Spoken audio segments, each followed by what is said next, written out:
Je m'appelle Lucie, j'ai 22 ans, et j'habite dans un petit hameau en Provence, entre les champs de lavande et les collines dorées par le soleil. Chez nous, la vie tourne autour de la terre. Mon père, Henri, est un homme droit, travailleur, toujours avec son chapeau de paille vissé sur la tête et les mains pleines de cale. Il produit de l'huile d'olive et du vin avec passion, et moi, je l'aide comme je peux, souvent à la cuisine, parfois au marché, parfois simplement en souriant aux clients qui passent à la ferme. Mais tout a changé ce week-end-là, quand 6 ouvriers saisonniers sont arrivés pour vendanger les vignes de la famille. Ils venaient de la région de Marseille, costauds, bronzés, le regard vif et l'accent chantant. Mon père avait loué un petit cabanon au bout du champ pour qu'ils puissent y loger pendant 3 jours. Moi, je devais simplement leur apporter de l'eau fraîche, du pain, et parfois un peu de café. Mais j'avais dans l'idée de faire un peu plus. Ce matin-là, je m'étais réveillée avec une drôle de chaleur dans le ventre, un genre de picotement que je n'arrivais pas à calmer. J'ai enfilé ma robe fleurie préférée, celle qui colle un peu à la peau quand il fait chaud, avec des bretelles fines et un décolleté doux qui laissait juste entrevoir mes formes. Je n'ai pas mis de soutien-gorge, et dessous, seulement une petite culotte en coton crème à pois, un rien vintage. Mes cheveux bruns, je les ai laissés lâcher, un peu sauvages, comme si le Mistral venait de me les décoiffer. Quand j'ai traversé le champ avec la carafe de citronnade et les verres, j'ai senti leurs regards se poser sur moi comme des rayons brûlants. Il y avait Antoine, le plus vieux, la quarantaine, barbe poivre et sel et regard franc. Julien, aux bras tatoués, toujours en train de rire. Mehdi, discret mais au regard perçant. Maxime, longiligne, agile comme un chat. Romain, solide comme un tronc d'olivier, et enfin Léo, le plus jeune, avec une douceur dans les gestes qui contrastait avec sa carrure. Bonjour, les gars. J'ai pensé que vous auriez besoin de vous rafraîchir un peu, leur ai-je lancé avec un sourire qui disait peut-être plus que je ne voulais avouer. Ils se sont rapprochés, et Julien a sifflé doucement. Eh ben dis donc, Lucie, t'es plus fraîche qu'une pêche de vigne. J'ai ri, un peu gênée mais pas fâchée. En versant la citronnade, j'ai senti le tissu de ma robe remonter sur mes cuisses. J'ai fait exprès de m'accroupir lentement, la carafe penchée, et j'ai surpris Antoine qui baissait les yeux vers mon décolleté. Fais attention, Lucie, la Provence est en alerte canicule, mais toi tu vas déclencher un incendie, a murmuré Léo, à 2 doigts de m'effleurer. Mon cœur battait trop fort. J'ai voulu me lever, mais Maxime m'a aidé à me redresser doucement, en posant sa main dans le bas de mon dos. Sa paume était chaude, ferme. Je n'ai rien dit. Je n'ai pas protesté non plus quand Julien m'a proposé de m'asseoir un moment sur une vieille chaise en bois à l'ombre du figuier. Il m'a apporté un verre, en me le tendant, ses doigts ont effleuré les miens avec une lenteur volontaire. Le silence entre nous s'est chargé d'électricité. T'as jamais pensé à rester un peu plus longtemps avec nous, demanda Romain, à voix basse. T'es pas juste une fille de la ferme, Lucie. T'as quelque chose de sauvage. J'ai senti mes joues s'empourprer. Mais ce n'était pas de la honte. C'était ce feu. Ce même feu qui faisait vibrer ma peau sous la robe. Ce feu dans mon ventre. Ils se sont approchés un peu plus. Pas tous à la fois. Léo s'est penché vers moi, son visage à quelques centimètres du mien. T'as le parfum du soleil sur la peau, dit-il. Et sans prévenir, il a doucement effleuré ma joue du dos de sa main. C'était tendre. Je ne savais plus quoi penser. Je me suis surprise à frissonner. Autour de nous, les cigales chantaient, et j'entendais mon souffle se mêler à la brise. Je n'ai pas protesté quand Maxime a posé sa main sur ma cuisse nue. Il l'a laissée là, sans bouger, attendant mon regard. Et moi, je l'ai regardé, sans fuir. C'est moi qui ai penché légèrement la tête. C'est moi qui ai laissé mes lèvres s'entr'ouvrir. Ils ont compris. Ce n'était plus une question de café ou de citronnade. Ce n'était pas prémédité, mais ce n'était pas un accident non plus. Ce jour-là, sous le soleil de Provence, j'ai goûté à une forme de liberté que je n'avais jamais connue. Ce n'était encore que des gestes, des frôlements, des souffles partagés, mais c'était le début de quelque chose. Et ce que je ne savais pas encore, c'est que cette vendange allait durer bien plus longtemps que prévu. Le lendemain matin, je me suis réveillée tôt, même avant les cigales. J'avais passé la nuit à me tourner dans mon lit, le drap collé à ma peau à cause de la chaleur, ou à cause d'autre chose. Chaque fois que je fermais les yeux, je revivais les gestes de la veille, la main de Maxime sur ma cuisse, le regard de Léo, le murmure de Julien. Mon corps tout entier semblait avoir été mis en veille depuis toujours, et la veille, quelqu'un avait enfin trouvé l'interrupteur. J'ai enfilé une robe légère à boutons, bleu lavande, courte message, du moins en apparence. Elle dessinait mes hanches et laissait mes épaules nues. Je n'ai pas mis de culotte. Un frisson m'a traversé quand la brise matinale a caressé l'intérieur de mes cuisses. C'était un secret entre moi et le vent. Mes sandales en corde laissaient mes pieds nus, mes ongles peints couleur cerise. Sur ma cheville, un petit bracelet de grelots, offert par ma grand-mère, tintait doucement à chaque pas. J'ai préparé un panier avec des croissants et une bouteille de jus d'abricot frais. Le soleil était encore doux, mais je savais qu'il allait brûler bientôt. Comme hier. Comme mes pensées. Quand j'ai traversé le champ, ils étaient déjà au travail, torse nu, couverts de sueur, leur corps luisant sous le soleil. Je sentais la chaleur monter entre mes jambes rien qu'en les regardant. Léo m'a vu la première. Il s'est redressé, m'a offert un sourire lent, complice. Les autres ont suivi du regard. Lucie, t'as amené le petit déjeuner ou tu viens nous réveiller autrement? Lança Julien, toujours prêt à plaisanter. Je suis arrivée jusqu'à eux sans répondre, les joues roses mais le regard franc. J'ai déposé le panier et, d'un geste lent, j'ai déboutonné les 2 premiers boutons de ma robe. Une goutte de sueur glissait entre mes seins, et Julien l'a suivi du regard avec une concentration quasi religieuse. Vous travaillez dur, faut bien vous récompenser, non? Ai-je murmuré. Ils ont tous cessé de bouger. Même les cigales ont semblé faire une pause. J'ai pris un verre, les rempli de jus, et l'ai tendu à Maxime. Nos doigts se sont frôlés. Il a serré un peu plus longtemps que nécessaire. Tu veux qu'on s'arrête un moment? Demanda Romain en s'approchant. J'ai hoché la tête. Il y a de l'ombre derrière la grange, là où le soleil tape moins fort. Sans un mot, ils m'ont suivi, les uns après les autres, comme une petite procession silencieuse. Là, à l'abri du vieux mûrier, l'air était plus frais. J'ai posé le panier, me suis assise sur une botte de foin, et j'ai regardé chacun d'eux, un à un. Hier, j'étais timide, ai-je commencé. Mais aujourd'hui, je crois que j'ai envie de jouer un peu plus. Julien s'est approché le premier. Il a glissé sa main le long de ma jambe, lentement, comme pour s'assurer que je n'allais pas l'arrêter. Mais je n'ai rien dit. Il a remonté ma robe jusqu'au haut des cuisses, découvrant peu à peu mon secret. Son regard s'est assombri.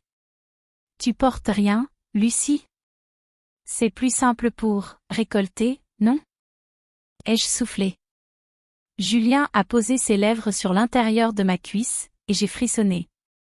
Pendant ce temps, Antoine s'est assis derrière moi et a commencé à me masser les épaules, ses doigts puissants glissant sur ma peau comme de l'huile chaude. J'ai fermé les yeux. Le monde entier avait disparu. Il ne restait que leurs mains, leur bouche, leur souffle. Léo, toujours plus doux, s'est penché pour m'embrasser au creux du cou. Son souffle tiède m'a fait basculer la tête en arrière, me rendant plus vulnérable. Sa main s'est posée sur ma poitrine, caressant à travers le tissu fin. Mes tétons étaient déjà tendus, visibles à travers la robe. Il a pincé doucement, et j'ai gémi.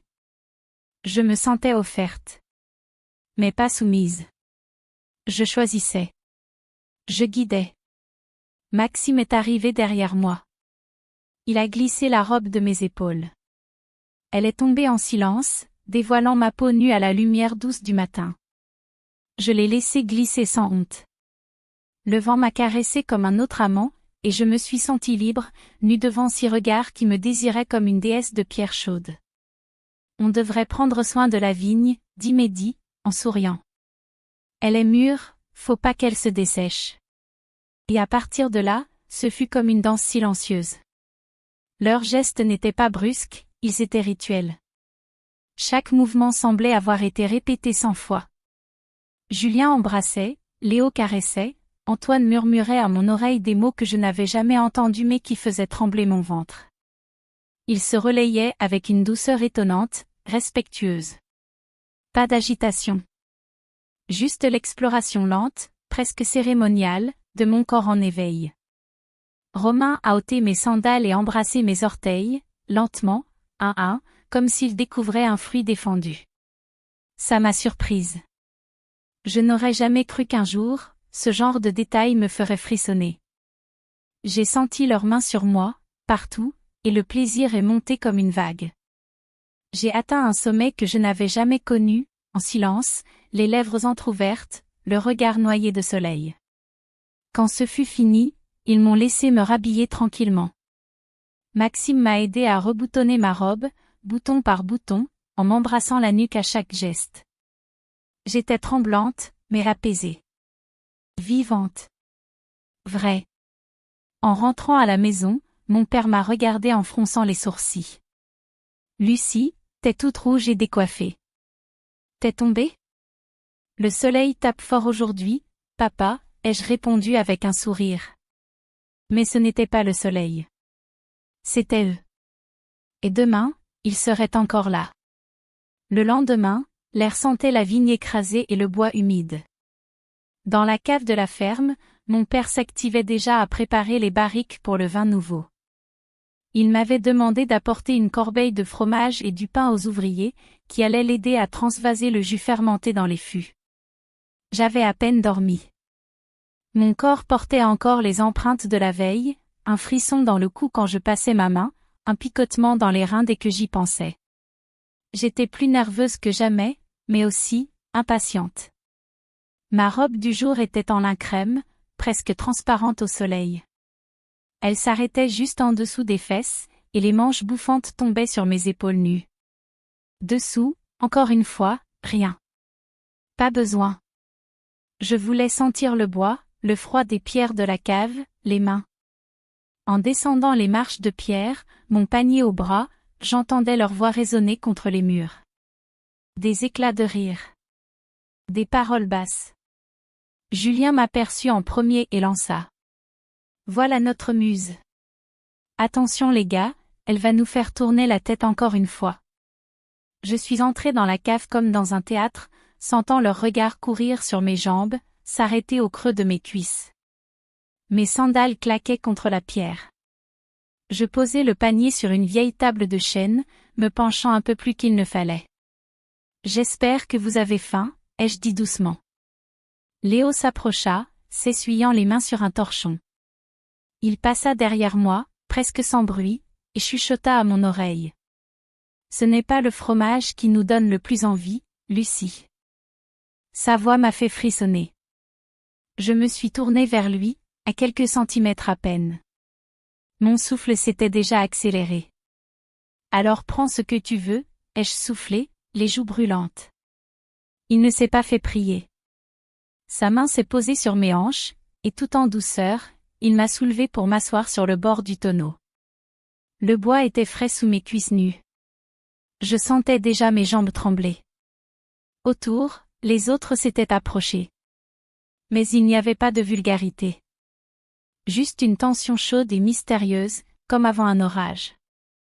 Julien a sorti une grappe de raisin noir du panier. Il en a détaché un fruit et l'a glissé entre mes lèvres. J'ai croqué doucement, le jus sucrant mes lèvres. Il s'est penché et a léché le sucre resté au coin de ma bouche. Lentement. Sensuellement. Pendant ce temps, Maxime s'était mis à genoux devant moi. Il a passé ses mains le long de mes mollets, jusqu'à mes genoux, et a écarté mes jambes doucement. Il m'a regardé dans les yeux comme pour demander la permission. Je n'ai rien dit. Mais j'ai entrouvert un peu plus. Sa main a glissé sous ma robe, et quand il a réalisé que je ne portais rien, il a souri, presque tendrement. Une fille nature, comme on n'en fait plus. Ses doigts caressaient l'intérieur de mes cuisses, puis plus haut, jusqu'à ce qu'il atteigne ce petit bouton qui me faisait perdre la tête. Je me suis accrochée au tonneau. Julien, toujours près de moi, a continué à nourrir mes lèvres de grains de raisin, l'un après l'autre, pendant que Maxime faisait chanter mon corps sans dire un mot. C'était intense. Mais calme. Lent. Une extase tranquille. Léo s'était mis derrière moi, ses bras m'enveloppant comme une écharpe. Il murmurait à mon oreille, des mots sans sens mais chargés de chaleur. Il embrassait mon cou, ma nuque, mes épaules. J'étais entourée. Choyée. Offerte. Romain est arrivé, une bande de tissu à la main. Il a souri. Tu veux essayer quelque chose de nouveau, Lucie? Un petit jeu de confiance? J'ai hésité. Puis j'ai hoché la tête. Il m'a bandé les yeux. Et dans l'obscurité, chaque toucher devenait plus intense. Je ne savais plus qui faisait quoi. Une main sur mon sein. Une langue sur ma cuisse. Un souffle chaud entre mes jambes. Le vin, l'ombre, les tonneaux, tout se confondait. Quelqu'un, peut-être Antoine, a glissé un glaçon dans mon dos. Je me suis cambrée, surprise, et un rire doux a éclaté tout près de moi. On t'aime comme ça, Lucie, vivante. Et moi, je ne voulais plus que ça. Être vivante. Entière. À eux. À moi.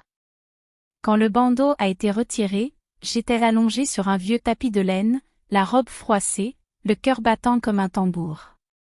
Mehdi me tendait un verre de vin nouveau, encore tiède. Je l'ai bu d'un trait. Mes mains tremblaient. Léo s'est penché, m'a remis une mèche derrière l'oreille et a murmuré. Tu es plus belle que n'importe quel millésime. Je me suis levée, remettant ma robe tant bien que mal. Mes jambes flottaient. Mais j'étais plus ancrée que jamais. Plus vrai. En remontant à la maison, mon père m'attendait sur le perron. Tu en as mis du temps. Ils t'ont gardé pour la mise en bouteille, dit-il en plaisantant. J'ai souri. Quelque chose comme ça, papa. Mais il n'imaginait pas combien de secrets étaient restés là-bas, entre les tonneaux. Et le pire, ou le meilleur, c'est que je voulais y retourner. Le 4e jour, l'odeur du raisin écrasé s'était infiltrée partout, dans les draps, dans mes cheveux, jusque sous mes ongles. J'avais encore sur les lèvres le goût du vin nouveau et dans le bas-ventre cette chaleur sourde qui ne m'avait plus quitté depuis la première fois que j'avais franchi la ligne.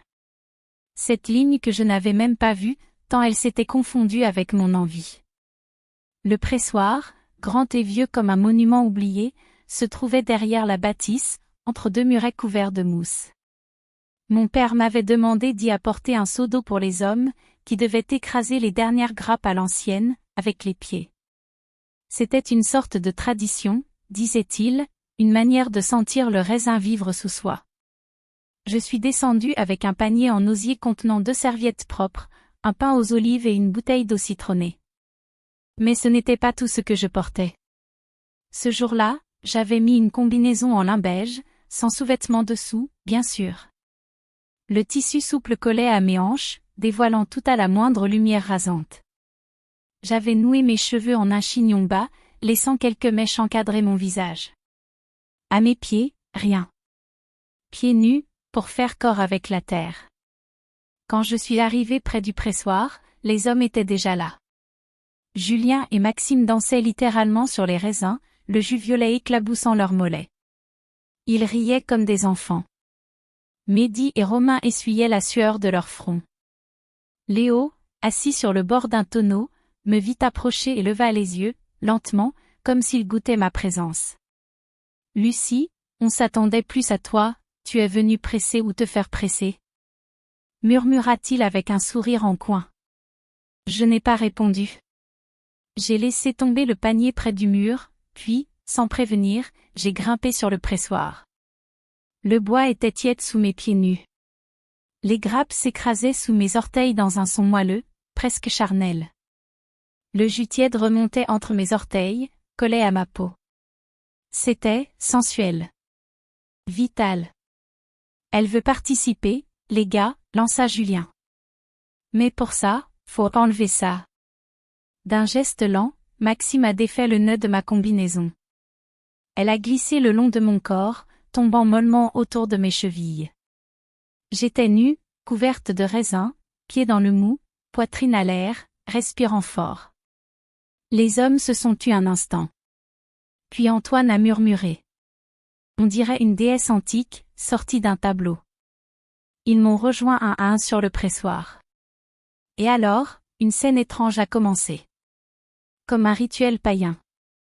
Nus ou à moitié, ils se sont mis à danser, lentement, dans le jus épais, nos corps se frôlant, se touchant à peine. Des gouttes de raisin glissaient sur ma peau, collantes, sucrées. Julien en léchait une sur mon épaule. Maxime a passé ses doigts sur mes hanches maculées de jus. Léo s'est penché et a sucé doucement le jus resté entre mes seins. J'étais au centre. Offerte. Mais ce n'était pas de la soumission. C'était un trône. Romain s'est agenouillé devant moi, et avec ses mains puissantes, il a lavé mes pieds dans le mou, les massant lentement, presque avec vénération. Son doigt a glissé entre mes orteils, me faisant frissonner jusqu'à la nuque. T'as jamais été aussi belle, Lucie, dit-il en posant ses lèvres sur ma cheville. Autour de moi, les autres continuaient à goûter, à me caresser, à me boire. Oui, c'était le mot. Ils me buvaient. Le jus, ma sueur, mes soupirs. À un moment, Julien a tendu un verre en bois, accueilli le jus tout juste pressé, et l'a fait glisser entre mes cuisses. Le liquide tiède a coulé doucement sur ma peau. Je me suis cambrée, mes mains agrippant ses épaules. Ce n'était plus du vin. C'était un élixir. Il me transformait. Me transfigurait. Maxime, debout derrière moi, a commencé à m'embrasser la nuque pendant que Léo massait doucement le bas de mon ventre. Leurs mains ne pressaient rien d'autre que mes nerfs, mes désirs. Je suis montée. Encore. Plus haut. Jusqu'à ce que le cri me prenne. Un cri que j'ai étouffé contre la bouche de Julien, dans un baiser acide de vin et de désir. Et alors, tous se sont arrêtés. Pendant quelques secondes, le monde a cessé de tourner. Je tremblais. Le corps entier ruisselant. Le jus violet sur mes seins, sur mon ventre, entre mes jambes. Et eux, me regardant comme on regarde un miracle. Maxime m'a enveloppée dans une serviette blanche. Il m'a portée hors du pressoir comme une mariée. Et je riais. D'un rire que je ne connaissais pas. Un rire libre. Quand je suis rentrée à la maison, mon père m'a regardée en fronçant les sourcils. T'as marché dans du vin, ou quoi? T'as l'air trempé de la tête aux pieds. J'ai glissé dans le pressoir, ai-je menti, le sourire aux lèvres. Mais ce n'était pas une chute. C'était une ascension. Et demain, c'était le dernier jour. Ou peut-être, pas. Le lendemain matin, le silence était étrange. Comme si la terre elle-même retenait son souffle. Les hommes de la vigne devaient partir à midi. Les vendanges étaient finies, les tonneaux pleins, le pressoir lavé, les outils rangés. Mon père était fier, il disait que c'était l'une des meilleures récoltes de sa vie. Mais il ne savait pas que ce n'était pas la seule chose qui avait mûri cet été-là. Je me suis réveillée avant l'aube, encore nue sous mes draps, la peau imprégnée d'odeur de vin, de foin, et d'homme. Mon corps tout entier résonnait comme une corde qu'on venait de pincer. Ce n'était pas juste le désir. C'était quelque chose de plus profond. Comme si chaque cellule de moi avait été réveillée, appelée à la lumière. Je savais que je ne pouvais pas les laisser partir sans un dernier moment. Pas pour eux. Pour moi. J'ai enfilé une robe en coton blanc, ample, presque angélique. Mais dessous, encore une fois, rien. Ni soutien, ni culotte. Juste moi, nue sous le tissu, comme une offrande cachée. À mes pieds, mes sandales de corde. Et dans mes cheveux, une fine tresse glissée derrière l'oreille. J'avais l'air d'une fille sage. Mais je ne l'étais plus. Je suis descendue vers la remise où il dormait, dans le vieux cabanon en pierre près du champ. La porte était entr'ouverte. L'air était tiède, chargé d'un parfum de sueur, de savon et de bois. Ils étaient là, encore à moitié endormis. Leur corps nu ou à demi recouvert de draps. Maxime ouvrit les yeux le premier. Puis Léo. Puis tous les autres. Un à un, dans un silence épais. J'étais debout devant eux, les mains jointes devant moi, comme une apparition. Lucie, murmura Julien, la voix enrouée par le sommeil. Je ne voulais pas que vous partiez sans dire au revoir. Le silence fut long. Puis Antoine, toujours le plus sage, murmura. Tu sais que si tu restes, on ne partira pas. J'ai avancé. Lentement. Et j'ai retiré la robe. Le tissu est tombé à mes pieds. Je me suis tenue nue, face à eux, sous la lumière dorée du matin. Pas une déesse. Pas une fille de la ferme. Juste une femme. Pleine de feu et de souvenirs. Ils se sont levés. Pas un mot. Pas de précipitation.